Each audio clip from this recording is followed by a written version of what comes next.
Welcome, I'm Jon Caldara, president of the Independence Institute and your devil's advocate. A little later in the program, a one-on-one with Grover Norquist from Washington, D.C. to take a look at the debt ceiling and what that fight was really about. But first, the important issues. Brewskis. That's right, beer, and more beer. You remember him from the Rocky Mountain News and, of course, the Denver Business Journal. Ed Sealover. Now, you're a beer drinker.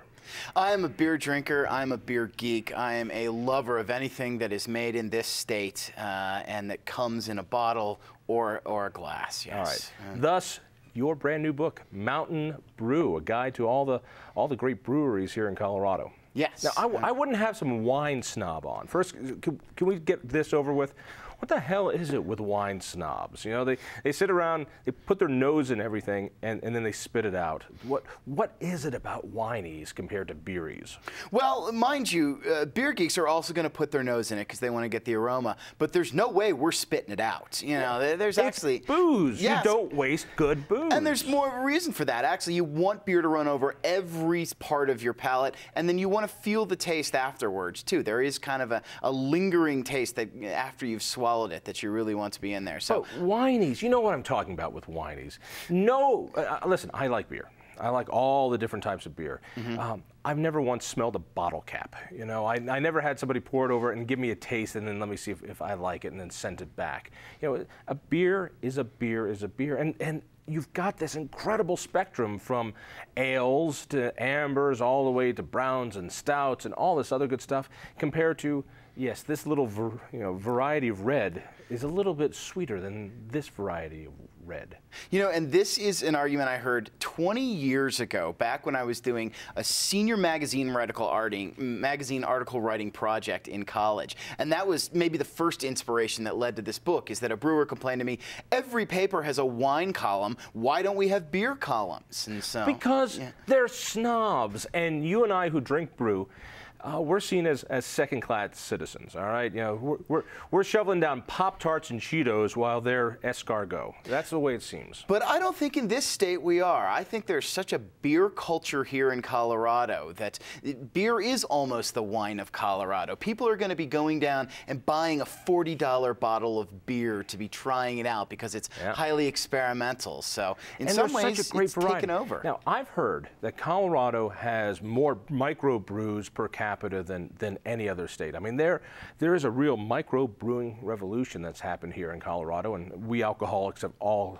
benefited from it. Is it true? I mean, are we one of the best microbrew states?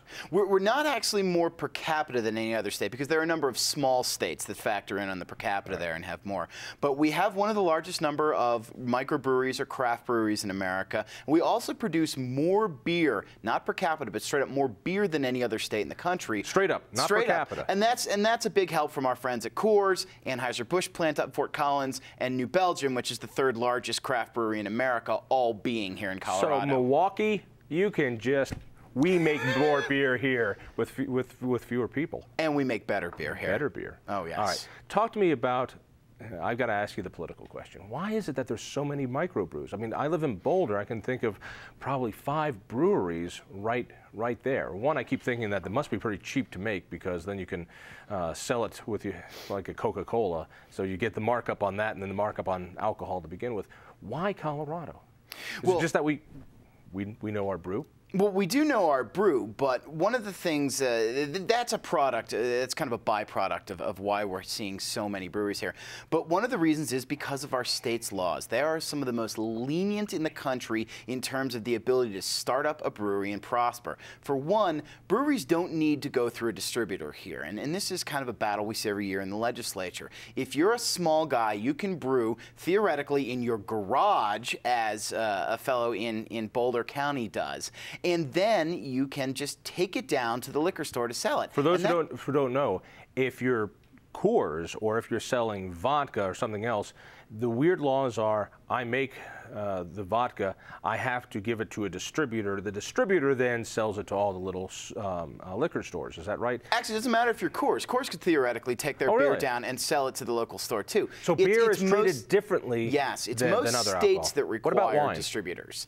No, you can do the same, which is why we see a bevy of small wineries and small distilleries coming up in the state, too. So those Palisade wineries are starting to pop up and others because they can sell directly to the liquor stores. Right. And the second part of that is that each liquor store has to be individually owned here. So you can't go down to a Safeway and say, oh, you make up 29% of the beer sales in the state. Here, I want to pitch this to you. You can go to a guy who owns one little store. And if he can put it on your shelf, that's all the clearance you need. So and this is why, of course, then the brew, the microbrew guys every year are screaming when there's a possibility that Safeway might be able to sell beer because they want to be able to sell it to all the little stores, and they're worried. They'll survive. Yes. We like good beer. Trust me, you'll survive. All right, tell me about some of these microbrews. How many in Colorado? There were 101 in this book. That is every brewery that was open as 101. Yes, as of May 1st, when the book had to be into my publisher. And actually, a few have opened since then. It's just an expanding realm here in the state. But they are of all shapes and sizes. Like I mentioned earlier, we have the third largest craft brewery in America up in Fort Collins, and yet we have arguably two of the smallest breweries in America, including a half-barrel brewery in Aurora called Dad and Dude's Breweria, where they can make a beer, serve it, and be out of it 3 hours later because their batch is so small. Really, is it really a half a keg of beer? Is that what they can? Not half a keg, half a barrel, which will produce. How many in a barrel? I don't know the exact measurement on that one, but it'll get you a couple kegs, but you can go through it pretty quickly in a pizza restaurant. That's all right. What's the oldest brewery? The oldest brewery is, of course, Coors. 1873 started here. But Boulder Beer holds a unique title, and it's the oldest craft brewery in America. It opened up in 1979. I remember in college drinking Boulder beer. And that was, wow, I didn't realize they had beer back when you were in college. But once Prohibition ended, we were all drinking. But yeah, I mean, and that was all the rage. It opens up in 1979. It serves its first beer in 1980, and very few people in America are doing this. It's only big breweries. In fact, Boulder Beer had brewery license number 42 in America when it opened up. 42. In America? In America, yes. And I mean, we're talking Anheuser-Busch and Michelob and Miller and all the regional guys like Yuengling and places like that. And then Boulder Beer. Yeah, and Boulder Beer. There's nothing out there like it, and they really paved the way. Now, it would be another 9 years before another craft brewery would open up here in the state of Colorado. That would be Wynkoop Brewing in downtown Denver, one made famous by our governor, of course. But Boulder really paved the way, and it has a unique distinction in that way. All right, let's get down to the nitty-gritty. Who's got the best brew? Well, it's after writing this book, it's kind of like asking which of my children is my favorite. By the way, which child do you like the most? I don't have any, so that's an easy answer. But you know, there's not a one great brew, and I think that's what marks Colorado, where there are other states that you might associate with one particular brewery. Here we have a range, and you know, the bigger names, the Great Divides, the Averys, the Left Hands, the Odells. I mean, they're nationally known, and they deserve that reputation. They are, you know, among the best breweries you can find in America. But there's great small ones out there, talk to me about the large ones. I'm thinking about Coors. Coors, when this revolution started with microbrews, decided they needed part of this as well. And didn't they start Blue Moon? Blue Moon, thank you. Yes, yeah, actually Blue Moon started off... Which is some damn good brew. Blue Moon started off at Coors Field. There is the Sandlot Brewery, the only brewery in America that's in a baseball stadium, and Blue Moon came out of there. It was their huge hit the first year that brewery came about, and so they decided to spin it off into its own brewing company, and now it's owned by Coors, right? It is owned by Coors, yes, and it's one of the bigger sellers of craft-style beers in America when you've got a Belgian wit that sells like that. What did Monty Python say? You are American beers. It's like making love in a canoe, effing near water. And I'm thinking of all those Milwaukee brews that that we all grew up with. Today it's really different. It really has exploded in that you can get stouts and ales and IPAs and browns and anything. And chili lagers and smoked hefeweizens and jelly bean tripels. You can find pretty much anything out there. What is the weirdest brew you've had?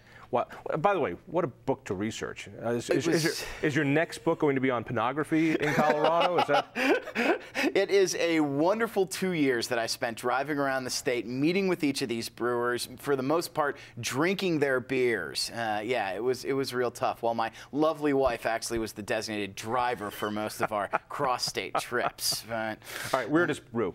I don't know that I could pick out one weird brew. Rocky Mountain Brewery down in Colorado Springs is the one that makes a green chili lager, a red chili lager, a jelly bean beer, a beer that tastes like blueberry, a beer that tastes like peach cobbler. I think they're the ones that are most known for being the experimentalists with their beer flavors. Is this going to continue, or is this just a fad? No, I think it's going to continue for a while. Every year, in fact... Of course you think that. You're an alcoholic. You think it's going to keep going and going. No, I'm a drunk. Alcoholics go to meetings. That's every year, craft brewing share of the market gains. In the last year, there was a 15% increase in sales in craft brew in America. And I think, and when I say craft brew, I'm picking them out specifically because that's where most of the breweries are in America. They're small places. They're places like Three Barrel Brewing in Del Norte, a tiny town in the San Luis Valley, where he actually is the brewery in the back of his insurance office. And these are the kind of places they're going to grow because people love their local beers and because they're making good beers. I mean, one of the things that fascinated me about this book was going into towns I didn't know existed, towns like Dolores or Ridgeway, and finding the places absolutely packed because that's where all of town wants to go. They make the local beer. We want to drink it. What was it like before? When I grew up, there were the handful of mega breweries.